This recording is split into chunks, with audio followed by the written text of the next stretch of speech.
Have you ever wondered how your GPS knows exactly where you are? Or how scientists can measure the distance to stars billions of miles away?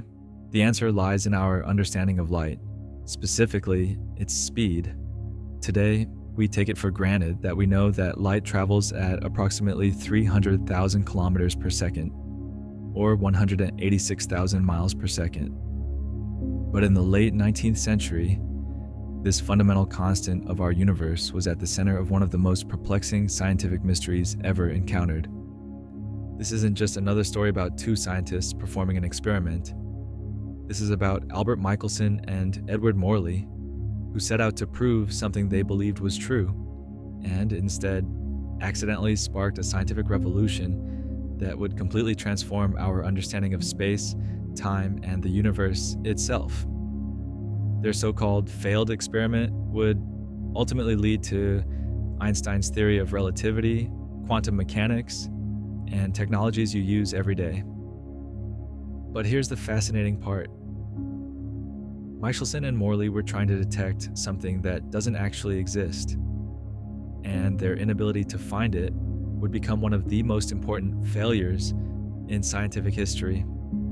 You see, sometimes the greatest discoveries come not from finding what you're looking for, but from not finding what you expected to be there.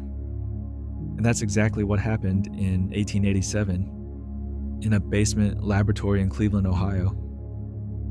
What they discovered, or rather what they didn't discover, would eventually force physicists to completely reimagine the nature of reality itself. But to understand why, we first need to understand what they were looking for and why everyone at the time was so certain it had to exist. Imagine you're swimming in a river.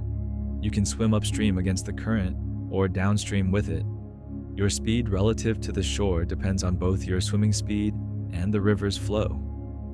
In the 19th century, scientists believed light behaved the same way. They thought light waves must travel through something, a medium they called the luminiferous ether. Just as sound needs air to travel through, and ocean waves need water, it seemed logical that light must travel through some medium. This invisible substance was thought to permeate all of space, a cosmic ocean through which light waves propagated. The ether was believed to be absolutely still, while Earth orbited the Sun at about 67,000 miles per hour.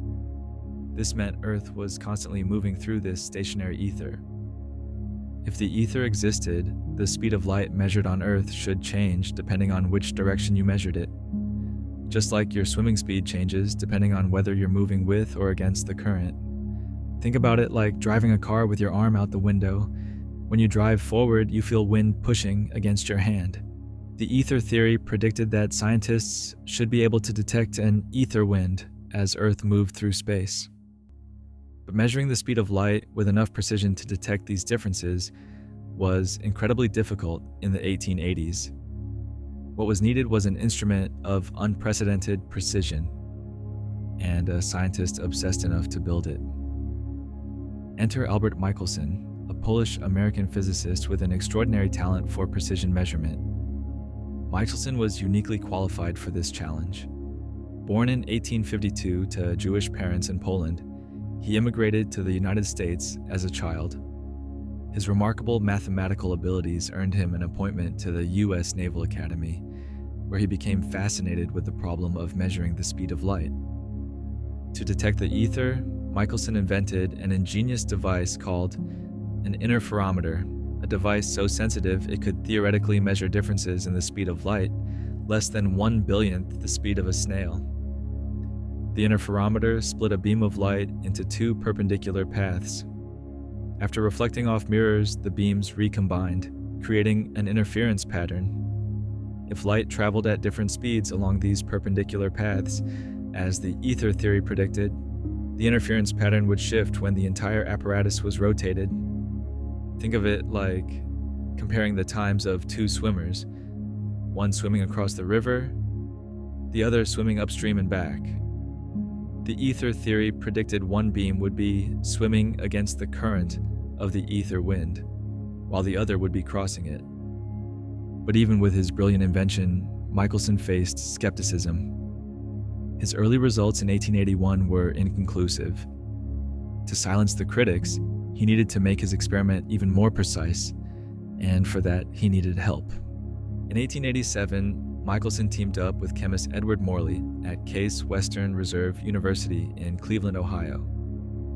Together, they created a more sophisticated version of the interferometer. To eliminate vibrations, they mounted it on a massive stone block, floating in a pool of mercury. They could rotate the entire apparatus smoothly, allowing for measurements in all directions. The experiment was meticulous. They took measurements at different times of day and different seasons, ensuring they captured Earth's movement through the ether from various angles. The results were stunning and completely unexpected. No matter how they oriented their device, no matter what time of day or year they measured, they found absolutely no difference in the speed of light. The ether wind they expected to detect simply wasn't there. This null result was so surprising that they initially thought their equipment must be faulty, but after repeated attempts, the conclusion was inescapable. The speed of light appeared to be the same in all directions, regardless of Earth's motion. The Michelson-Morley experiment created a profound crisis in physics. Either there was something fundamentally wrong with their experiment, or something fundamentally wrong with our understanding of the universe. In 1905, an unknown patent clerk named Albert Einstein published a paper that would change science forever. Einstein approached the problem from a completely different angle. Instead of trying to explain away the Michelson-Morley result, he embraced it. What if the speed of light really was constant for all observers, regardless of their motion? This simple but radical assumption led Einstein to his special theory of relativity. If the speed of light is constant, then something else must give way. Our concepts of space and time themselves. Einstein proposed that time doesn't flow at the same rate for everyone. This concept, called time dilation, means that time actually slows down when you move fast. Think of two identical clocks. If one stays on Earth while the other travels on a high-speed spacecraft, the moving clock will tick more slowly. This isn't because the clock is broken. Time itself actually passes more slowly for objects in motion. Similarly, objects in motion appear shorter in the direction they're traveling when viewed by someone standing still. These effects are too small to notice in everyday life, but become very significant as objects approach the speed of light.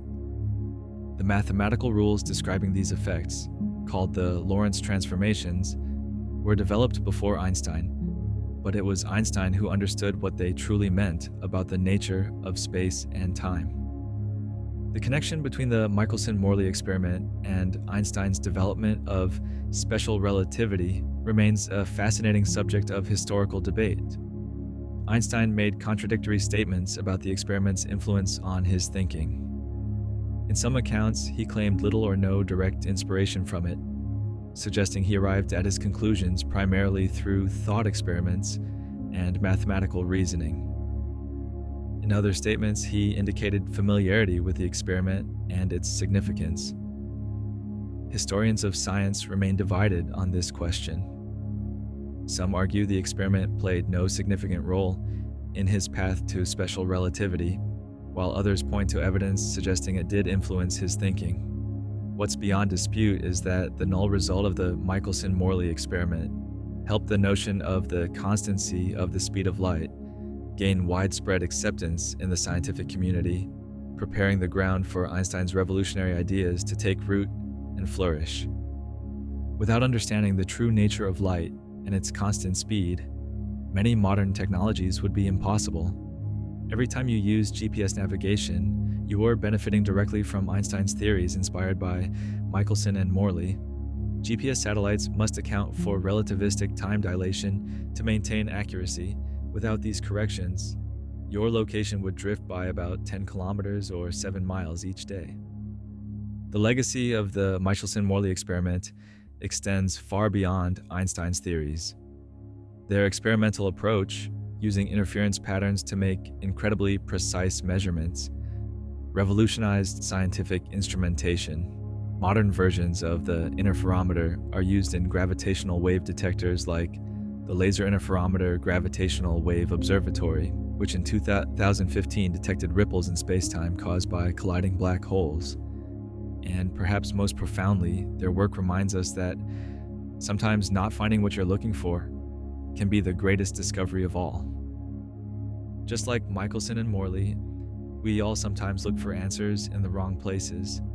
The greatest breakthroughs often come when we have the courage to accept unexpected results, even when they contradict everything we thought we knew. Thank you, and please like and subscribe if you enjoyed this video.